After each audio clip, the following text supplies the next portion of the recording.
Hi, Chris. Christina, it's Tuesday again. You know what that means? Our favorite day. It means we It get to is. coach It's someone podcast else. day. It is Yes. podcast day. It is. And this is exciting. We are joined by Tessa Jones. And this is the first time since we've started doing this that we have someone on that neither of us know really well, meaning that we haven't actually coached this individual. So it's a bit like we're pulling a can from the cupboard and it doesn't have a label on it. We're going to take the can opener, pop it open, and see what happens. It's very exciting. Thanks for joining us, Tessa. Thanks for having me. I didn't know that. I'm even more excited now. Yeah. Special. Mm-hmm. Yeah. All right. So we're in. So we went into the records and I knew a couple of minutes prior that this was just going to be a really fun hour. And it just feels really playful. And what I got, and I'll dive in and get some more, was immediately I saw like what would be like an archer target, like, the red and white concentric circles. And it was on like a bale of hay and slightly slanted. And then this arrow came in and it was just up into the left of the bullseye. So I want to figure out like why it was in the first ring outside of the dead center. But it was like that, bing, bing, bing, like a cartoon style. So super fun and playful. And I'm going to close my eyes and go figure out what the hell that meant. Christina? And while he does that, I'm going to tell you what I got. And he's not kidding when he said it's going to be a big ball of fun, because it was just a cheese ball after cheese ball scenario here. First thing I got was an image of A Bug's Life. You know that movie, A Bug's Life, with like the animation, and like you're like one of the bugs, but like you're in like a rain suit, like a cheesy raincoat, but you're like one of the bugs. And then I saw you in the 1970s going, "Come on, get happy," and you're like being real cheesy with like some Moroccos, and you're in like a period piece.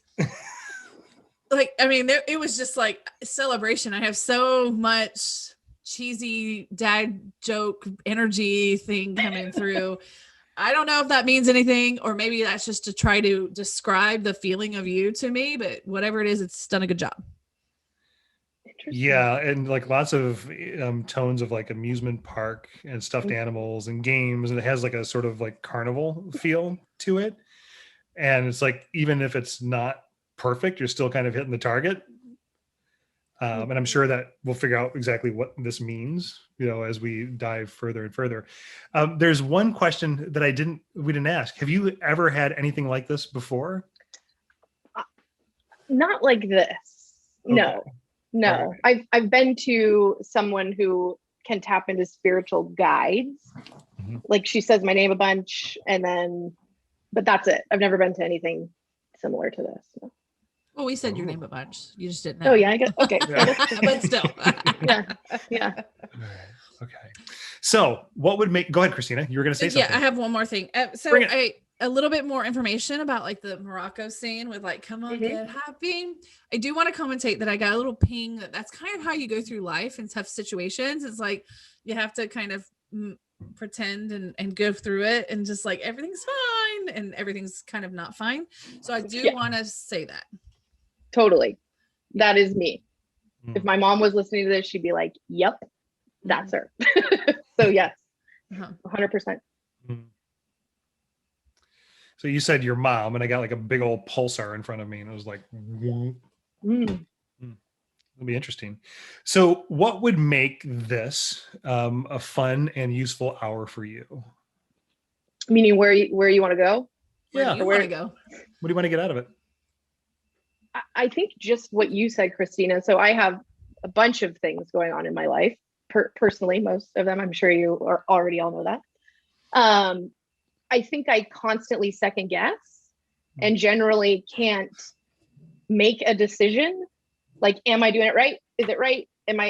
Should I continue or should I stop? Or I have a lot of that in my life right now. I've made some changes recently in this year to kind of help with that.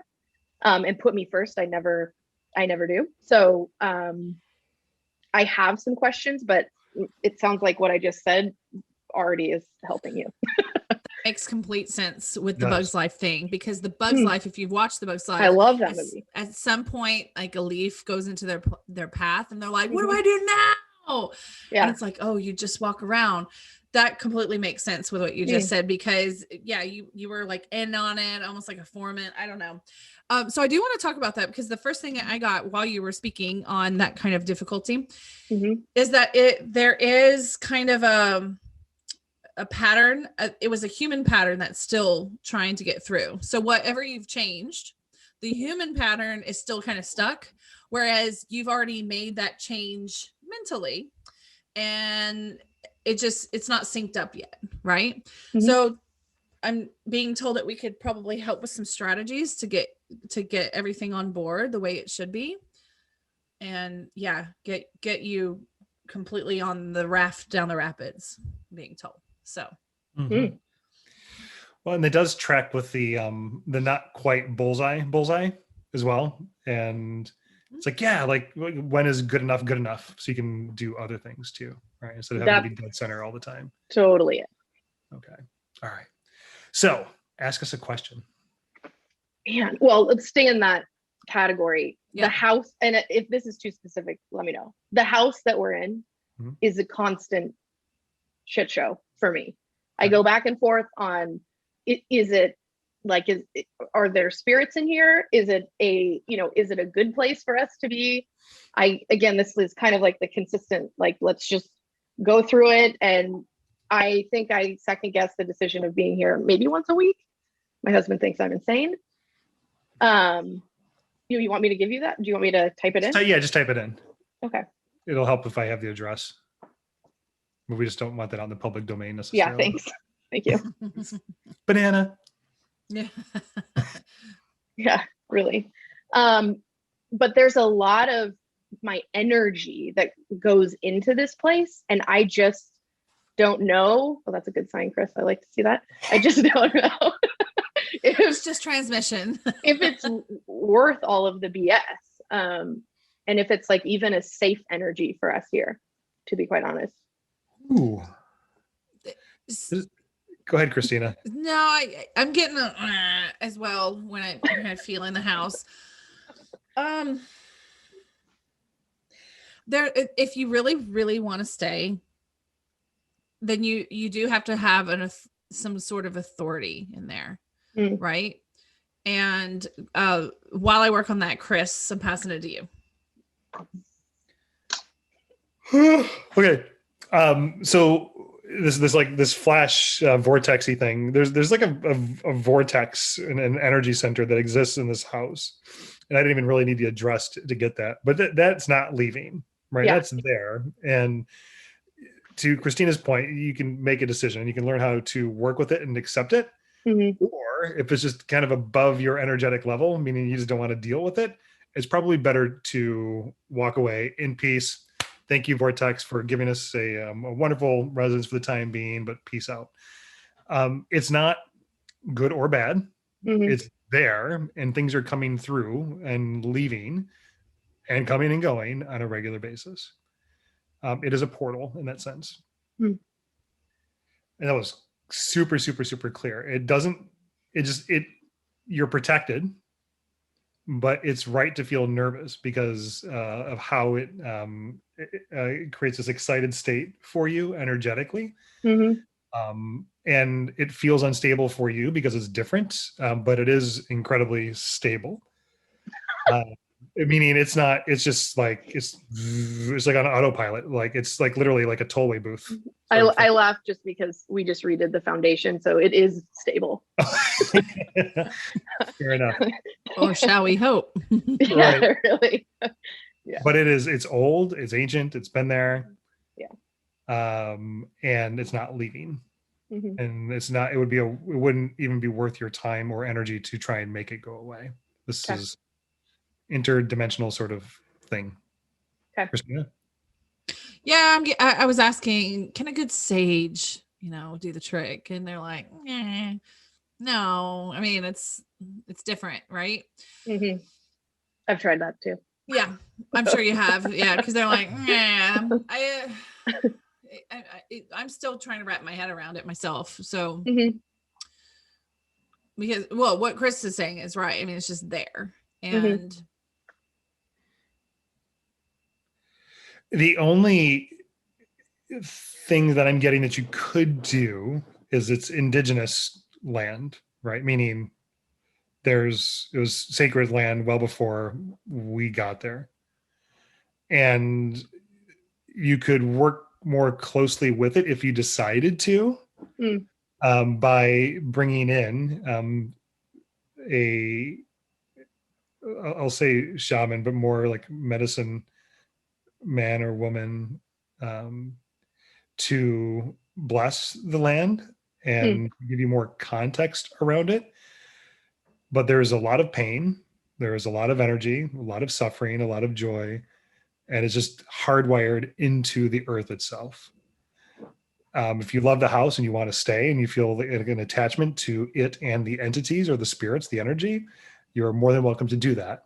But there's no judgment from the spirit world or from the energetic world if you say this is not for us right now. Got it. Okay. Does that make sense? Go ahead, Christina. Yeah, no, I like where you went with that. It's completely like as soon as you started talking, I was like, yeah, okay, that's it. Yeah, like I'm seeing it, and like heavily wooded and sacred, but a lot of work was done there in that space that and it's vaster than your residence per se, but it depends on the level of effort that you want to put forward. Okay, makes sense. Is that helpful? Okay, it is. I'm sure at that moment when he's like, it just depends on the effort. I'm sure you were like, I've already been putting so I know, I was like, more effort. Yeah, but it's true. Yeah. As with anything, right? Yeah. So yeah.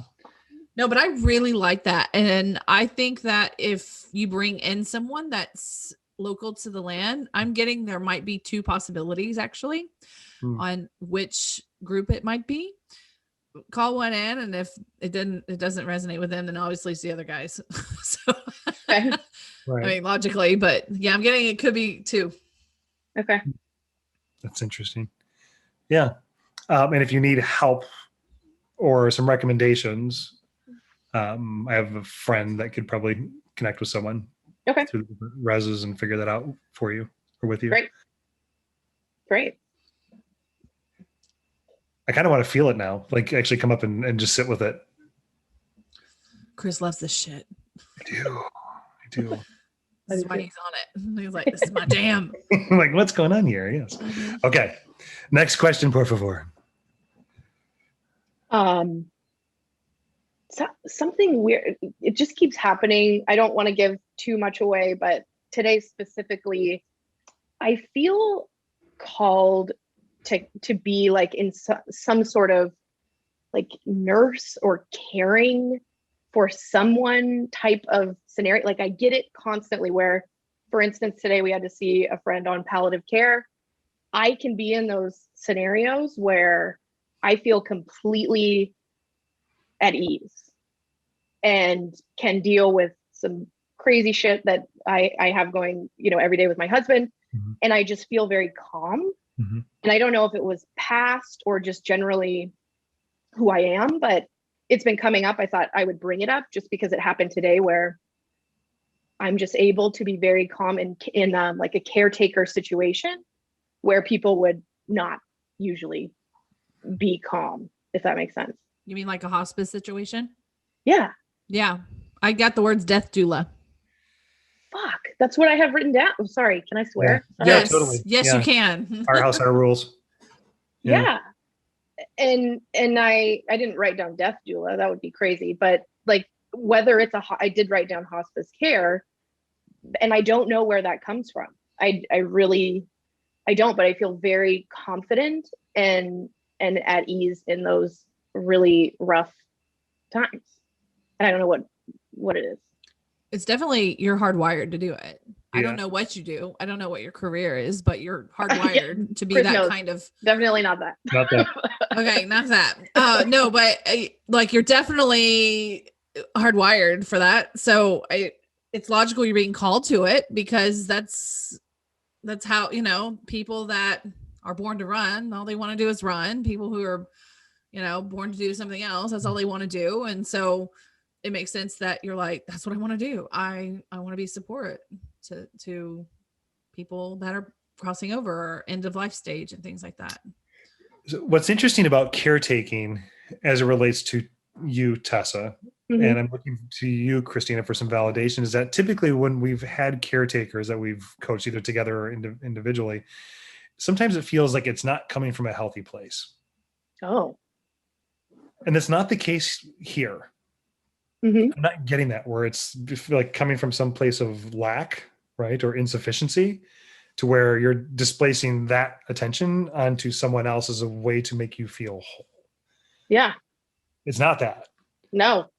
Well, I'm glad you're confirming that. Yes. I will also validate that. Oh, good. Yeah. Let's give it up for the spirits. Mm-hmm.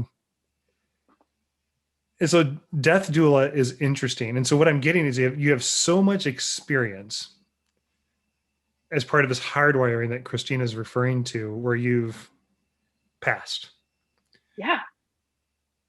And it's stuck with you. And so sometimes maybe it feels clear, but this feeling of having some sense of what comes next is very real for you. There's been a lot of loss and near loss, which has forced you, encourage is the word that I also heard, so force / encouraged you to reconcile what transcending or passing from this life truly means, and how it's impossible for any of us to know what happens next, right? Mm-hmm. We have ideas, and I could be wrong about my ideas, and Christina could be wrong about hers, and you about yours. But there's something about the surety and the gravitas that you have that can help people be more open to not being open, closing off, and to hanging on to things that are no longer serving them, which could, in this case, and it could very well be life. Christina? So I'm going to go in a little different direction than that. I would agree with that, but I'm going to raise you a Civil War past life. Yeah. I got Civil War and I could actually see it, and it's As a female, right? yes, Yeah. as a female, Yeah. as someone who kind of got stuck taking care of people. They weren't necessarily a nurse, but who else is around, right? It was almost like in some sort of plantation house that became hospital, someone's house, and then it because medicine wasn't really advanced there, right? And so it was very clear that people were dying, and you were there, and you tried your best to make them as comfortable as they could be, as calm and peaceful as they could be, as they inevitably passed away. There was no other way to do it except to, grab a gun and do it, but they didn't do that. Nobody did that. So I'm just kind of getting a little bit of that in there too. So that could probably explain some of the hardwiring, because actually you felt really good doing it. And you felt like you had a purpose when you were doing it at that time, even though it wasn't really supposed to, it wasn't in the plan, nobody could tell, you weren't telling yourself, oh, well, in the war, I'm going to help people. It was just circumstance after circumstance, and you just happened to be there and you jumped in. Okay, this is wacky and wonky, but then I was like, well, what happened prior to that? Like, why would you have chosen that expression? And it's not that. I saw a carriage, the black horse, and a black man with a gray skin and a top hat and a cape, like big buggy eyes, like chasing something. And from there, it feels like the relationship with death was a little bit different, as if you were causing it. Oh, I just saw a bunch of orbs, Christina. They've been dancing around. Yeah. And what's interesting about that is to think it's so the context is more around, this has been going on for multiple expressions in your relationship to the death of the physical body. And it's like almost like you've been exploring it from different angles to truly understand it. Yeah. And that's that's really interesting to have that I'm getting that sort of a context. Is like, this has been going on for some time, right? So yes, of course, you're right to feel this way and to feel pulled and called into this direction. But it's a culmination of many, many, many, many experiences that you've had, and using that as like a topic. And so a metaphor would be when COVID has happened, or in our lifetime when 9/11 has happened, and how there's multiple deaths, right? And there's a lot of energetic shifting that happens immediately, but there are still people that are needed to triage, right? So a lot of the work actually begins after that cleanup, or after the destruction, or after things fall apart. And so it feels like this potential shift for you is part of that sort of cleanup effort, and that there's more folks now that are passing or suffering where it wasn't intended, or it's not your typical heart attack, cancer sort of thing. It's something that feels completely random. And I'm not saying that this has to be COVID related, but there's more people that are awake to impermanence and the transient nature of, there's got to be something else, or what happens after that that you've been working on for a long time. Yeah, the dude in the carriage was like so it's like it was just meant to give it this juxtaposition of like a super healing, like female energy, and this hard charging masculine energy who's actually like the center of death and causing it and creating it. So you've got context that this intuition that sits inside of you doesn't just come from you reading a book or scraping best practices off the internet. Is because, to Christina's point, it's hardwired, and you have experience with this. You're good at it. But it feels healthy. It's not like you have an opportunity to help, and it's not because you're trying to fill some sort of void. Yeah. Good to know also. I didn't think so, but glad somebody else can confirm that too. Is there anything further on that, Christina? Yeah. You good over there? Yeah. She's swatting orbs. I didn't know if you took a dive or sorry. Dove into the underwear pile. I was Now we're back to the roller coasters and yeah, animals. Not the bloomers. Not the bloomers. You guys didn't even skip a beat. Like, and then I thought, yay, I'm on mute. And then I was like, oh no, I'm not on mute. How did they not hear that? And I couldn't hear you. I just saw you going through some things. So glad. Oh, good. Okay, good. Yeah, I mean, glass bottle. Oh no. Yeah, that was a crash. You guys didn't hear that. But anyway, so in the midst of all of that, I'm very curious. What are you what are you thinking that you want to do with it? Because obviously if it's like kind of a compulsion, then I have no idea. No idea. I have one more question before I can tell you the whole scenario that I want to do, if that's okay. Yeah. No, let's do it. And then I'll go back to it. Okay, cool. So health-wise, I'm making quite a few changes for myself, but mainly the question is like, am I doing and making the right choices for my husband? If that makes sense. Mm-hmm. We have a lot coming up, and just generally, it's been a long road, and I don't want to ask if there's going to be an end to it, because I mean, I'm sure I'll ask that, but just generally, will there be relief?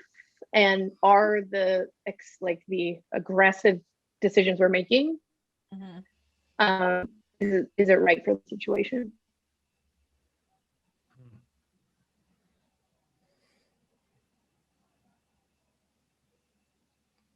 You clever bastards. Need more, Christina. I'm still. Yeah, me too.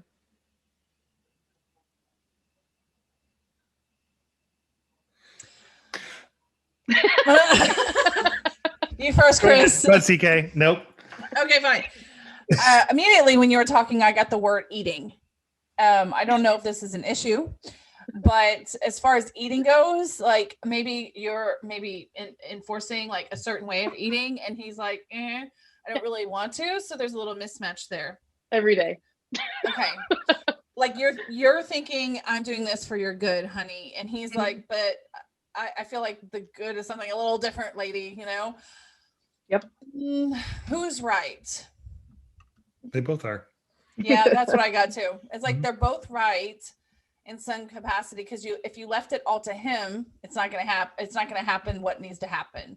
If you left it all to her, you know, and no pushback, then it's gonna kind of go a different direction, right?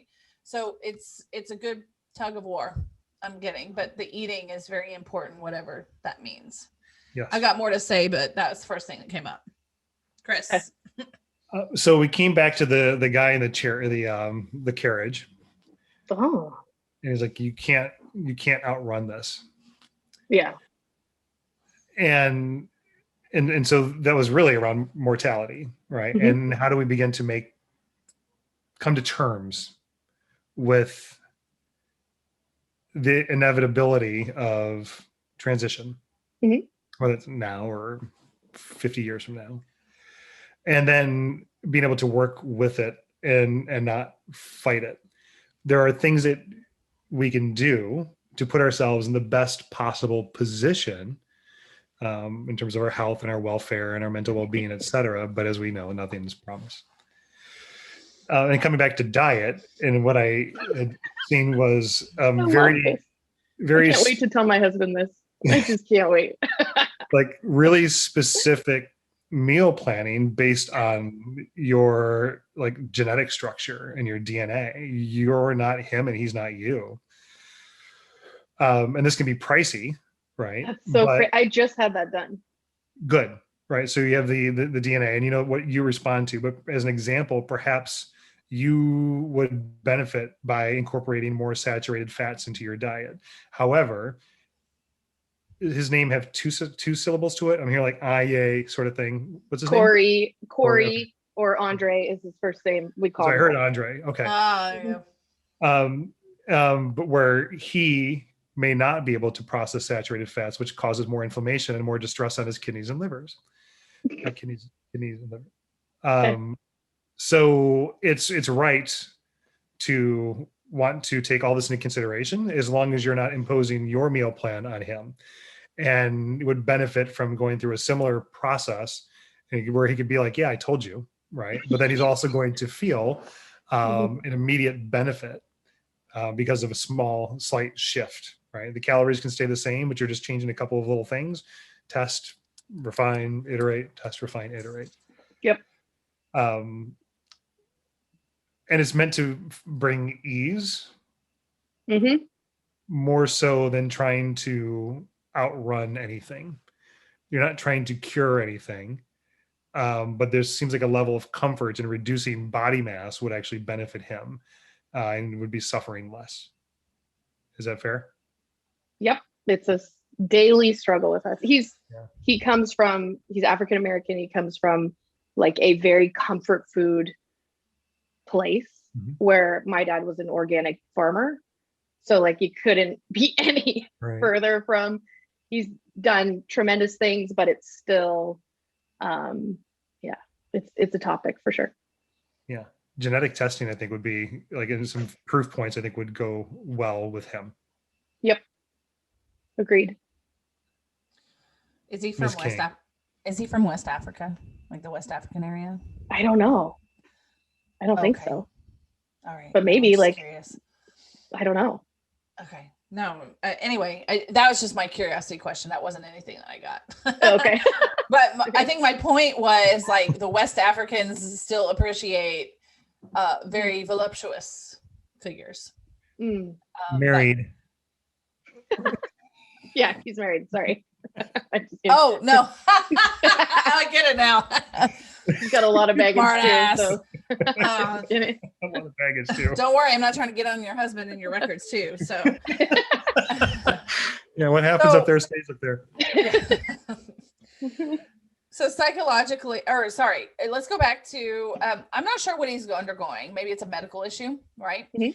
But at this point, I'm being told that whatever is medical has to stay medical, like physically, because it's kind of like you're past the point of control for that, as in, not that you're out of control, but like everything has been decided on in a way, like the general direction that the treatments or whatever are going.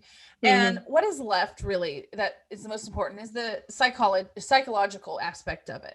That's like really crucial, which now I get the doula thing, the death doula, like the comfort of maybe someone saying, I don't know if your husband is terminally ill. I'm not getting any information on that. But what I will say is that whatever is difficult for him, now it's all the most important thing is the mind. Yep. And keeping the mind active, the mind satiated, the mind happy, and the mind moving forward, no matter what that would entail, no matter if it's a prolonged situation to where all of a sudden he's cured, or a short time period. It's all very important at this point that he's stimulated, that he feels a sense of purpose, that he feels like he is wanted and needed, and that he has a job of some sort that doesn't really, like, it's not about like, oh, your job is to do this for yourself. That's not a job. He needs a job. He needs a purpose. He needs something to make him feel valued and a part of a community or a part of a bigger picture, so that he doesn't really spin out in the wash with it, that, what I'm saying? So yeah, that's the most important issue right now. It's like, no matter what decisions you're making, that is, would really, really improve things for you and for him, especially for him. But then the side effect is that everybody around him's like, oh, because everybody can see that he is uplifted and having a better time and a little bit, more enlightened and having a good significant sense of importance. There's a lot of guilt there. A lot of guilt, and guilt is just going to sit really heavy and weigh you down. On him? Yes. Yeah.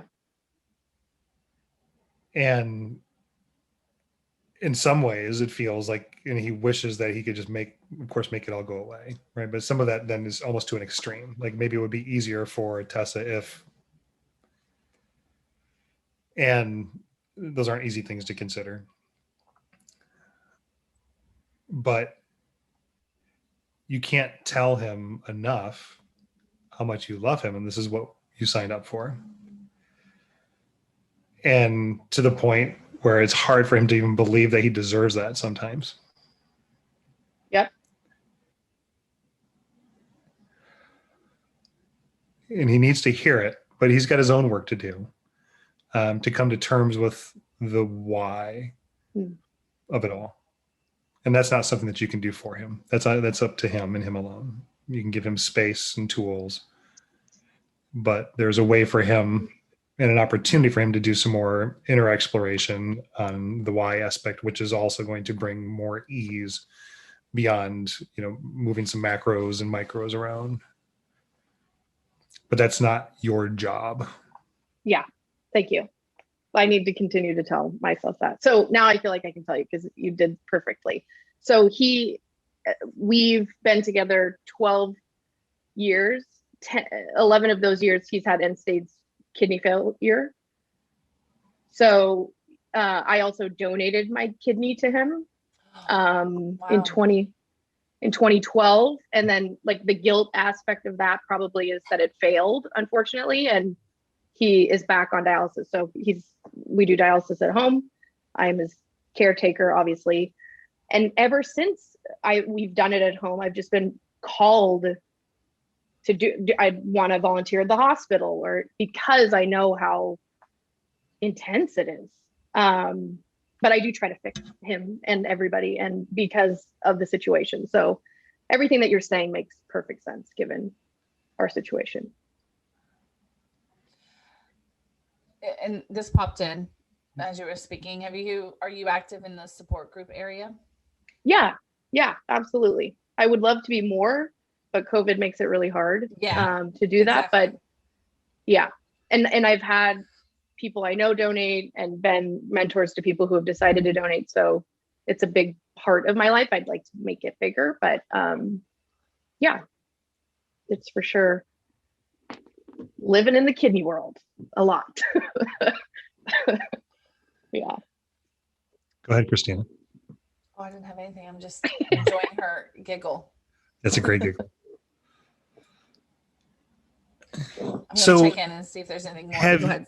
Yeah, and this is interesting because this is going to require perhaps some more time.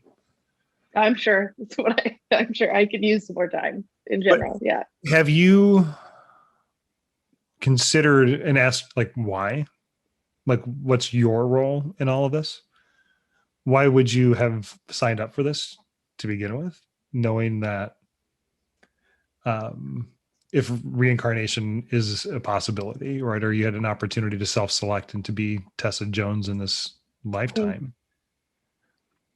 No, I've never second guessed it. Yeah. I don't think I've ever, it's a great question. It's just always been very fluid. Like even the donation, even I've never second guessed. So why has it been? I don't know. Right. And that's an interesting thing to explore. Yeah. I think we have a super strong like connection. Mm-hmm. I feel very attached to him. Mm-hmm. But that has also been fluid. So he really is the main kind of driver. But again, like I feel like I could spend 10 hours trying to figure out why we can for a whole lifetime. Yes. Yeah. We can totally spend 10 hours doing it. But one thing that you could ask, so you have some sort of a meditation practice is what I'm getting, right? Mm-hmm. Is to, when you find yourself with 20, 30 minutes and you can sit, in a quiet state and just ask, why did I choose to be Tessa Jones in this lifetime? And just listen and feel what comes in. And because it's been so fluid and so natural, right? You're not crazy for these things lining up into what's another possibility for you going forward. That's an interesting exercise for you. And we can certainly, give you some tools to be able to do that on your own. And then I'm happy to spend some time with you. And I'm sure Christina would as well. But also an interesting exercise for Corey when he's ready, right? Because he'll get, let's just suppose that there's actually an agreement made before coming in or coming down or coming in to your physical bodies, where you're meant to go through this together. And so why? Like what are you supposed to learn? What was he supposed to learn from this? What are you supposed to learn from it? Yeah. I'm already feeling emotional about it. I think it would be a good thing to go through for sure. Yeah. Mm-hmm. And there's no right or wrong answers. I think you just sit with it and just start writing stuff down. And there's some context there and maybe a little bit of forgiveness, but a lot of permission to just feel the way that you feel about it and wanting to do the things you want to do with it. Totally. CK? And because you guys do have such a connection. So first, I'm saying you should do that for yourself, but I am saying it would be very interesting if you guys had a little meditation night together and, really like do it up like you would like, with the chilly monk chant if you want, or little rain sounds, light some candles and everything. And then, ask those hard questions together and then go quiet. And then, with holding each other's hands, some sort of touch, either grabbing onto each other's feet or legs or, back to back. I don't know, whatever you guys are feeling. And to do some just quiet sitting together about anything that is top of the mind.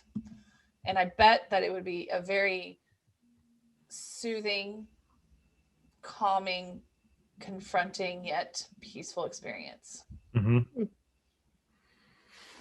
Or you could just grab a couple of handfuls of mushrooms, go sit out in the backyard of yours and just call it. Yeah, really.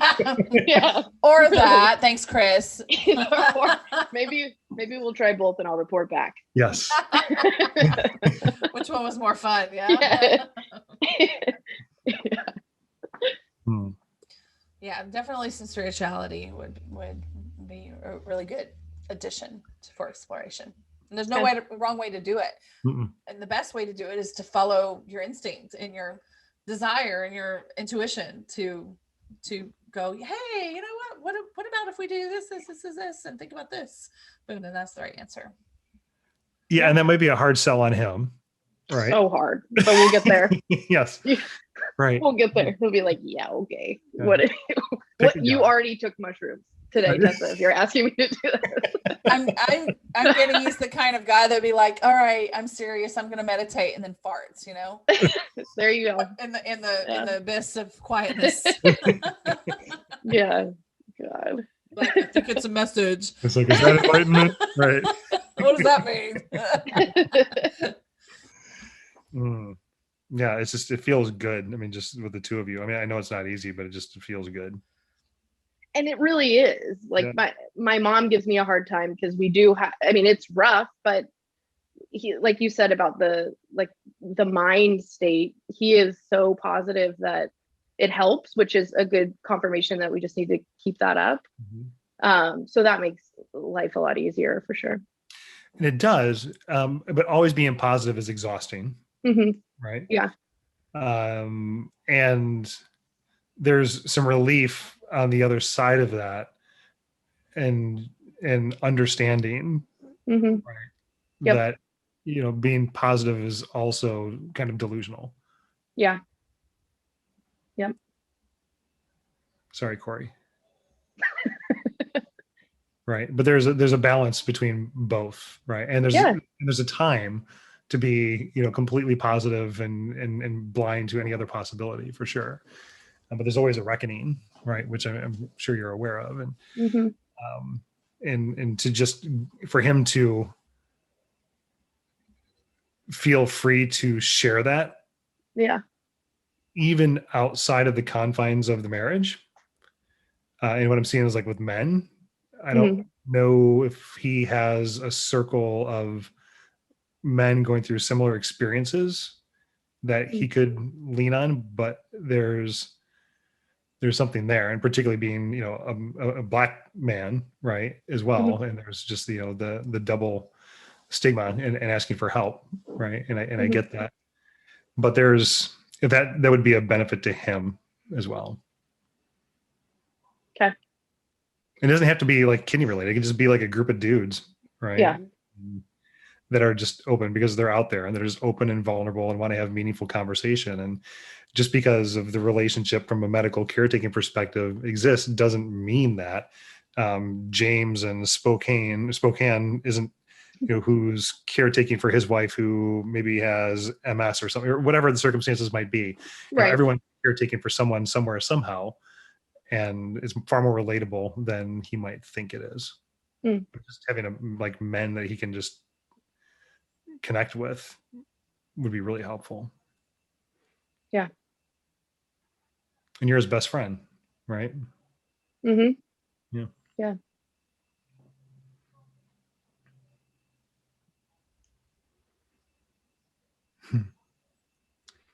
I had this vision, Christina, of the two of them just kind of laying there and then just kind of guiding this experience for both of you.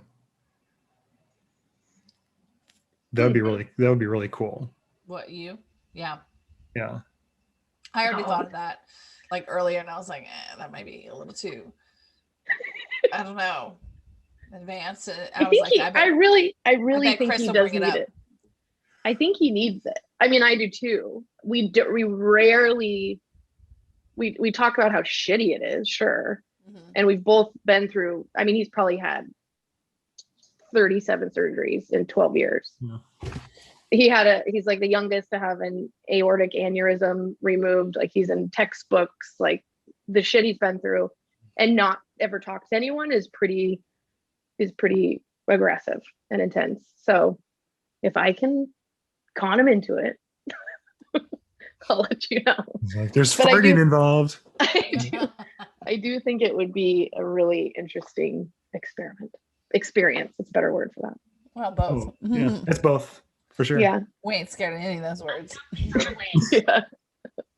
Mm. Yeah, and that's interesting. In doing that type of work, because we're able to create this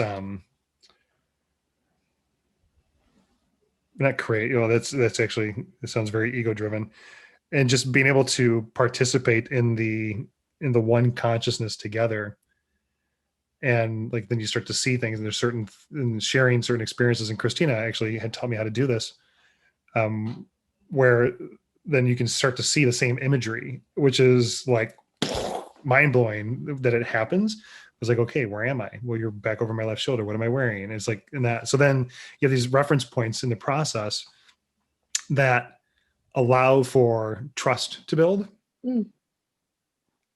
And, and that you get out of it what you need, but it's always just context. Context is so helpful, right? And possibilities, and there's something there. So we'll take that offline. I mean, that's just something okay. You were going to ask something, and then I just started like waxing philosophically and stopped yelling. No. Do I have time for one more question? Oh, totally. Yeah. In all of this? Yes. We don't have kids. I go back and forth constantly, given our load.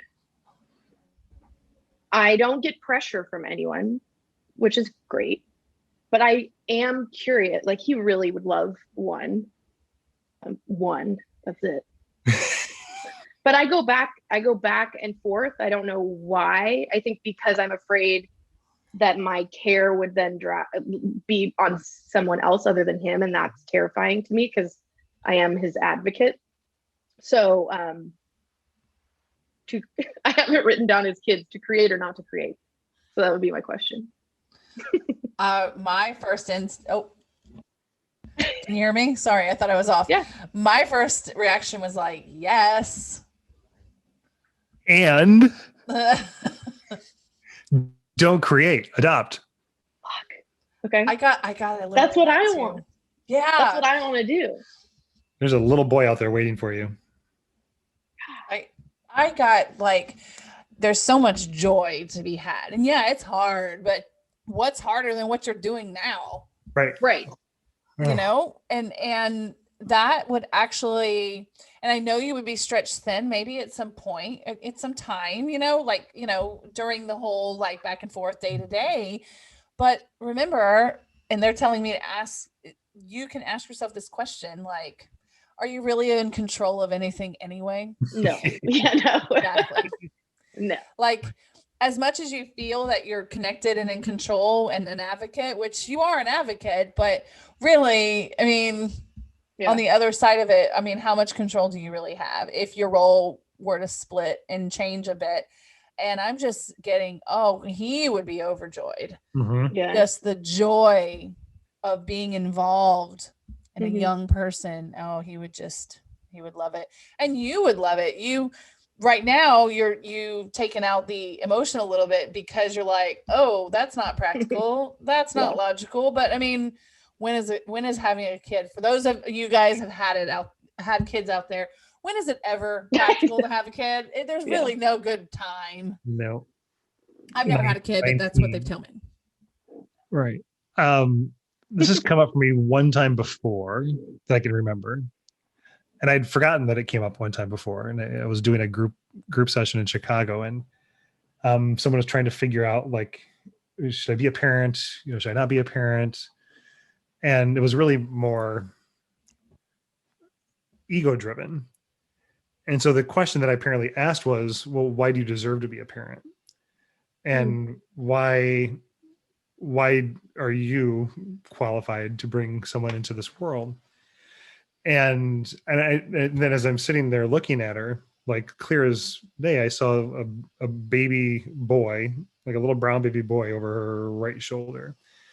And then a few weeks ago, out of nowhere, I haven't talked to her since, she sent me this like huge write-up and story on how they adopted this son. And it was a really cool experience.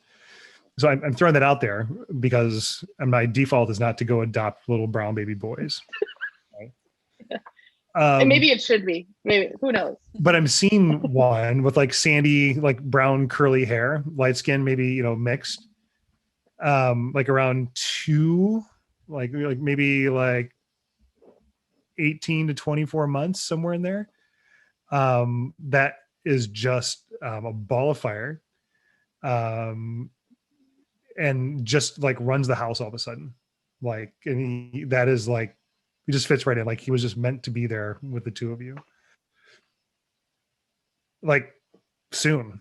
Like it feels more like a in the next, 12 months thing, and as opposed to 2, 3, 4 years down the road. Like the time is now, and to enjoy now while you guys can.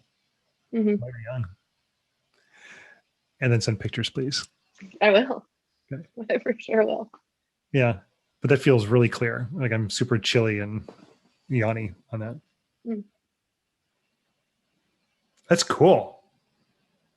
Yeah. Any other questions about that?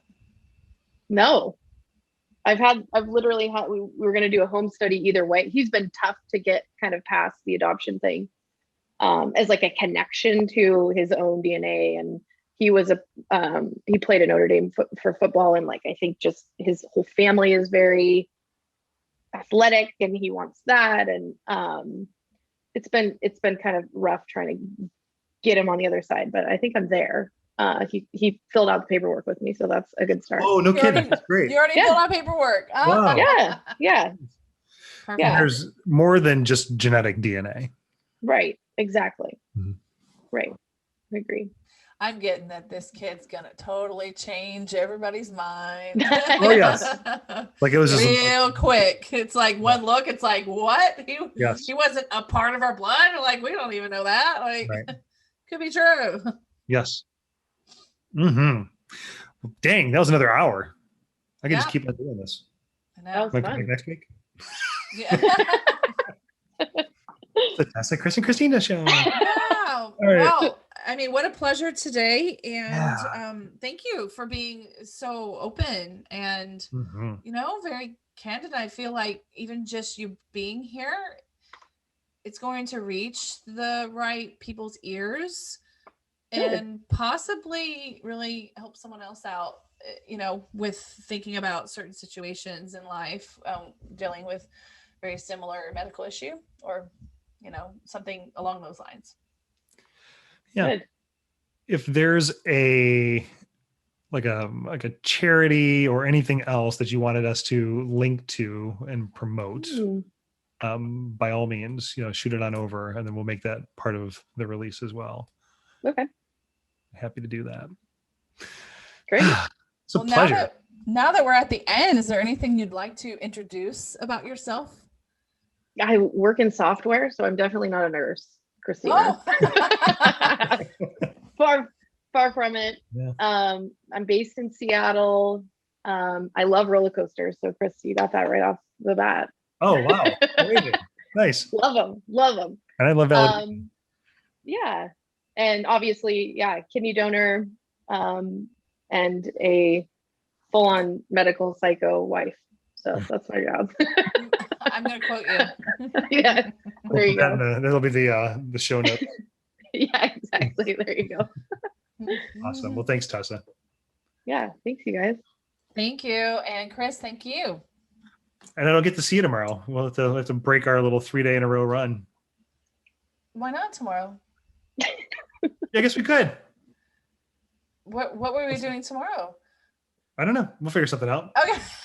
No, that's true. Okay. Well, love you both. And thanks again. Love you too, Christina. Bye, Tessa. See you guys.